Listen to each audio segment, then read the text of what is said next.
We are the Walking Dead. You fight, or you get knocked out by Michonne. What? All right, there's your intro thing. You said it before, so I was like, all right, you can say it again. All right, this is episode 15. The name of this episode is Try. How about AMC can try to have less fucking commercials? You know, that's our hope every time we watch this fucking show on TV. But there were a lot of them in the beginning. But anyway, yeah. So the content of this episode. Where do we want to begin? The Pete Rick showdown, which was kind of inevitable considering the way last week's episode ended, or how else do we want to? I mean, that was kind of the end. Well, there was, you know what? I was drawing. It's kind of with Tasha, where Michonne. Sasha. I always call her Tasha. The Tosh.0. Tasha. Well, Michonne and that other girl go out looking for her, and they're like, "Oh, she's hunting them. She's shooting in the back of the head." And it's like clearly she's all messed up. And even Michonne, like while they were surrounded, she kind of had flashbacks, and she was like, "Oh no, I need to do this for myself too." So she was kind of like venting a little bit too, which was interesting. But yeah, Sasha's all messed up. Sasha is a little unhinged, but she's sitting up there in the tower sniping all those zombies. So we've received a lot of hints in this episode. I want to say in particular, we've received a lot of hints about this W on the Walker's head. Yeah, we've been seeing it for a long time. We've been seeing this. So we saw episode 9 when Tyrese died. Obviously, spoilers. I have that in the description. But yeah, episode 9 when they ran into the truck and there were all the bodies. We've seen it a lot. We've seen it this entire half season. Yeah, entire half season. There were a couple of people that had it. This time it's more noticeable. Sasha noticed it when she zoomed in and killed that one zombie. Aaron and Daryl saw it, especially they saw a camp, and then there were a whole bunch of people that were kind of slaughtered. I'm gonna go on a hinge to say that it's the scavengers that are the ones that are doing this and stuff. It's actually precisely at this time in the comics that they come up. They're only there for a brief amount of time. But in the comics, the way it goes is they come to the gates, they threaten, they want to take stuff, but a sniper, it's Andrea in the comics, a sniper kills them, so it looks like Sasha's going to be that sniper. They get killed, but the sound of them getting killed like alerts a whole bunch of zombies, and then there's a whole bunch of deaths from that. The only thing is Sasha's gun's silenced. That's the only thing. Like, I mean, I don't know how. Maybe the guy dies and shoots his sniper by. I don't know. I'm not sure how this is going to go down. There's going to be some conflict, though. Yeah, this group's obviously going to come up in the finale. They've been building this up. What else? So there was a weird flashback scene with Michonne when they were going out to look for Sasha. We had flashbacks to her killing zombies, and then when she was kind of like a ghost. Maybe was she seeing herself in Sasha? Maybe I'm thinking that's what that was. No, yeah, that's what I was saying. She was seeing flashbacks, but yes. Yeah. What else was there? Place. We didn't see Mother Dick in this episode. I was very angry by that. Well, yeah, because he was in the tower when Sasha wasn't. Yeah. But then we had Carl and his girl crush. They were running through the trees romantically. Yeah, they were literally sitting in a tree. It's not even like fucking exaggerated at this point. So yeah, obviously there's some. And you touched her hand once, so you know that was it. They're getting real close. They're getting real. There's a build up for the finale. They'll be like, before I die, I just wanted some bullshit like that. We know Carl won't die, but you know she's up for grabs, I guess. She's canyon fodder. Let me see. It's kind of interesting how she threw like an egg timer, like to distract the thing. That was pretty smart. I thought they were gonna kill it, but they just ran away and were giggling through the trees, like, "Ooh, this makes me feel good." I love running through the trees. With it makes you feel good and forget everything. She's an interesting character because we don't really know anything about her. Do you think I don't know if this is a theory I'm going to throw out there. But remember when Carl's like cool knife? Do you think she's putting the things on the head? Oh my god, no. That would be way too weird. I know, but they had the knife and she was like carving shit, and she's had that knife before. I don't know. Yeah, that's weird. That would be really weird. The thing is, they took time out of the show to observe the knife. I mean, she's like, "Oh, it's my mom's." I don't know, but I don't know if I think they're going more along the direction that it was her mom's, and she's lost her parents, and like she doesn't really want to talk. She hasn't divulged that information yet, and she didn't really want to tell Carl yet. Yeah, exactly. But she's a pretty interesting character. I mean, when they were hiding in the tree, awkwardly, romantically, you know, like within basically kissing distance, she was like, "We're living in their world now," which is kind of cool when all those zombies went past them. I mean, like she's she's not like everyone else in the town, because she said she's afraid. That's why she leaves the town, because she's afraid she's gonna like basically go soft. She wants to live in the world that they do live in, so she doesn't go crazy. Yeah, exactly. It's funny because her character was reminding me a lot of a character that's introduced in the comics, like way in advance, when there's a group called the Whisperers, who are people who like wear zombie skin, and they actually put emblems on the zombie skin so their other members know who they are. And so that's why I was kind of like, well, obviously that's not occurring now, but that's why it's even more of a question as to kind of what's going on with that whole thing. What else? Oh, well, Glenn's threat against Nicholas, which is well deserved, obviously, because he was a bit of a shithead, and we knew that. Was a dick. Although in the beginning of the episode, we saw how they were recording, and Nicholas just. He's a liar. Yeah, he's just like, oh, they were gonna push me out. It's all Glenn's fault. He distracted him, and they're such pussies. But that's why Rick has a point. They're such pussies, and it's kind of like they kind of do need a wake up reality check. That was funny with Carol also in the beginning. Baked the freaking tuna casserole. I guess that shows where Deanna's mind's at. She's like, all right, these people are kind of pushing me to the brink. Why didn't I was waiting for a scene for Maggie to go up to Rick and say, yo, Gabriel's being a bit. Oh, well, there was that scene from the preview. He was out of the gate. He was outside the gates. He was coming back in. Pushing him out. I don't know. I have no idea. And he had a white shirt. Some crazy shit. I don't know what's going on there. All right, so the biggest thing from this episode I do want to discuss is the Rick-Shane parallels in this episode, because more than any episode, I think there were some major parallels. I love this. Now, here's an episode you can directly compare this to. I forget what the name of the episode is. It's the episode where Shane unlatches the barn and they find Sophia. Remember, he's like, he runs up to Rick. He's like, I'm talking about fight. I'm talking about surviving. Remember when he steals the guns from Dale and he's like, Rick, it ain't like it was before. Like his lines are almost the same as Rick's lines when he has that speech after he beats up Pete. The speech that he has to all the Alexandria residents. Right. It's almost the same, which is cool because it shows that they're almost the same. Shane's probably looking at him from the afterlife, like, yeah, go Rick, you're doing it right, man.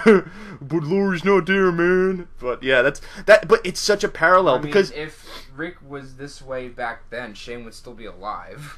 Yeah, because their ideologies were so different in the beginning, but now they basically lined up. It would be interesting though to see if Shane was still alive, to see if he would have stayed the same, or if he and Rick might have like flopped positions. I don't know. Shane started out so extreme, and Rick was so like anti that. But it's the same route in that. Remember when Laurie like apologizes to Shane, and then that sets Shane off because Laurie's like, oh, it was kind of my fault, and then Shane's like, oh shit, I was doing everything right.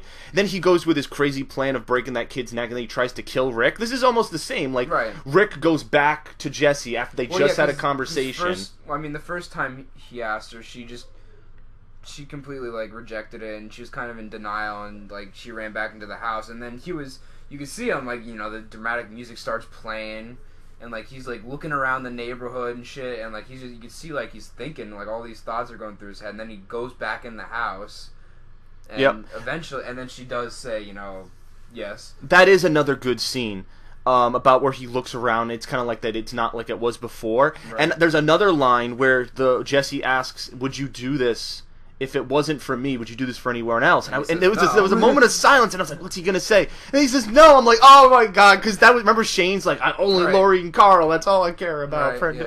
So that's great. I'm liking these kind of parallels. Say yes. Oh yeah, there was that scene. Yeah, she's like, all you got to do is say yes. Yeah, we were thinking of like lyrics from different fucking songs while there were different moments going through this episode. It was pretty funny. To the window, to the porch. Yeah, to the porch. Yeah, the big fucking fist fight. I like how like the camera like zoomed in on the window, and then it's just like, oh, the window's fine. That's like, oh, nope, not anymore. And just so. That was pretty much it. I think we discussed that's the most Rick's been beat up in a long time. Oh yeah, cause I was getting flashbacks to when he fought the governor. When he was all beat the fuck up after that. It wasn't that bad, but like he got beat. He passed out after his battle with the governor. Remember, Carl thought he was dead. He was like fucking passed down the couch. Yeah, so some bad aftermath there. So for next week's episode, it looks like the community is deciding to vote Rick out, it looks like. Well, they're having a community gathering. Considering the fact that that whole thing ended with Michonne knocking Rick out, and like no one from Rick's group, like even Carl tried to pull him off, and Rick pushed him off, and like, you know, no one's really supporting how crazy he's getting. So Michonne in the episode when they first met Aaron, Michonne brought up concerns to Rick. So, I mean, I don't know if it's all that surprising. Again, this happened in the comics. This exact scene, they get in a fight. Rick screams at everyone and pulls a gun on the people and says they're doing it wrong, and then Michonne knocks him out. So yeah, I mean, I think it's just because she's had. But the weird thing is, they had scenes with Michonne where she's remembering who her old self was, but maybe she's accustoming to society now, so maybe she's trying to forget all that stuff and try to live a new life. It's interesting that she went out without her sword, though. Yeah, well, that's the remember she put that on the mantle as the prop. Yeah, but yeah, Rosita did mention that was some sort of change. We don't know what happened to Tara, by the way. I mean, she looks so different without a hat on. Oh my god, I can't get like I almost, Susie Crabgrass. Like, I almost can't even recognize her. Like, I remember the first episode when they were in the town, like, once they cleaned up, I'm like, who is that character? I almost completely forgot it was her, because, like, I'm just so used to seeing her with, like, a torn-up cap and, like, a tank top on, like, all Turb. And all greasy. Yeah, like the fucking exposed belly and shit, like the sexy look, yeah, like... She looks so much different. Yeah, oh my god, it's weird. Yeah. Yeah, where's Ned Bigby when you need him now? But, And we don't know about, the girl. What? Which girl?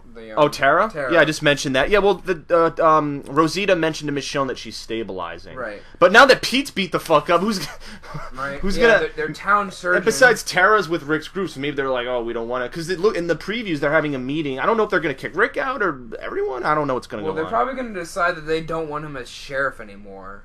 That's probably... I mean, Michonne's probably going to take over as being the police... Constable, yeah.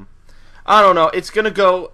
It's going to go a couple of ways. I don't know. Obviously, Daryl and Aaron are going to... Something's going to go down with that whole thing. Yeah. So, next week, since we've pretty much discussed everything from the episode... Oh, what would be the score, by the way, would you say, for this? I give it an 8.5. Yeah, I'll agree with that. I was going to say in the 8 range. I mean, it was a pretty good episode. I mean, there wasn't a lot, but like there was... When there was stuff, it was like high tension stuff. So exactly, it was good. It wasn't a complete kind of throwaway episode because we were saying, "Oh, this is the build up to the finale." I mean, because it is a build up to the finale, but it was still decent enough to stand alone. Like, it was a good episode. Yeah, exactly. So 8.5's around for this one. And before we sign off here, I just want to mention two things. I want to throw this out there for anyone. Norman Reedus is and Scott Gimple are gonna be the two people who are gonna be like the featured guests on the Talking Dead show, the show that always airs. It's hard on. They always discuss what happened on the episode, and they give you inside points, and they have previews to the next week's episode. So next week's episode is an hour and a half. Norman Reedus and Scott Gimple are going to be on it. Norman Reedus himself in interviews has said to bring like tissues because this episode is a real. Heartbreaker kind of episode. Very much like he said about the Coda episode where we had the death of Beth. I've been thinking this over my head. Now, the preview of this week's of episode 16 says that Daryl gets in trouble while on the run. And then stuff's going on in Alexandria with that whole thing. And then there's trouble at the gates, which is either going to be a giant herd of walkers or that group that was disemboweling people. So I want to put this kind of question up there, this kind of poll question. Do you think Daryl will die in the season finale of The Walking Dead Season 5? Jack, you've said to me... Personally, I don't think so. Not that the fact that he's an invincible character, I think there will come a time, but I think it's too early. I think there's definitely going to be a lot of tension, and there's probably going to be some deaths. I could almost guarantee the fact that there's going to be deaths. Because there's always deaths. Season finale, but I don't think it's his time. The way that this has been led up, I kind of feel like he might. I'm 50-50. I think it could go either way. I think you could flip a coin. I think he's gonna get in some serious trouble, and like it's gonna be a life or death situation. But I don't think he's gonna actually die. Yeah, I literally think though it's it's on the flip of a coin. That's for me how ambiguous it could be. And now I know there's a huge mass of people who love Daryl. There's the whole if you kill Daryl we riot kind of mentality. But I don't know. That's for me. I kind of have that 50-50 kind of mentality for that. I don't know. And then also, I'm anticipating the return of Morgan next week. I'm assuming since I hope so. we I'm had looking forward to it. I we wanna had see him. 2 substantial scenes with him in season 5. One in episode 1, and then one at the end of episode 8. They're not part of the episode. They're always like after the They're a little credits. teaser. Yeah, they're teasers after the credits. And right now we know Morgan in the church. He found the map that said that they were in DC. So we can only assume that he's heading there. In the comics right now, he's already with Rick's group, which is, I thought that he would have met up with them sooner because of that, but I guess not. Maybe he'll run into Daryl. I'm not sure. That's kind of my guess as to what's going to happen. But I'm hoping he shows up. I don't want it to be, wait till season 6 kind of thing, because the build-up has been in season 5. It would make sense for him to come in season 5. And then the last point I wanted to make before we sign off is that next week we'll obviously have our review for episode 16, Conquer. But the other thing we're going to do is we're going to do a live reaction video to the finale with, it'll be the 2 of us, and I don't know if we can get anyone else, because some of our other friends / roommates do watch The Walking Dead as well. So we'll see if we'll see if we can get any other participants, but, yeah, so I'll have my camera or webcam or something to film the whole thing, and you'll probably just see us sitting in a chair. I'm not going to show any video, but you'll hear the audio from the episode. I don't want to show the video because AMC will probably copyright strike me. I think the audio's okay, but I want to capture that just because I've never done it before, and I think for a 90-minute finale, which they haven't done since season 2, and because of the build-up, I think it would be cool to do. I've never done it before, and this is kind of like my experiment for maybe going forward, and I think it would be cool to do. So next Sunday, I'm going to upload that video first, and then after that, the same night, you'll have the actual review for episode 16. And then that'll be it. That'll be it for a while, actually, and until October. So, yeah. So, gotta thank you for watching, everybody. And until next week for the big finale, adios.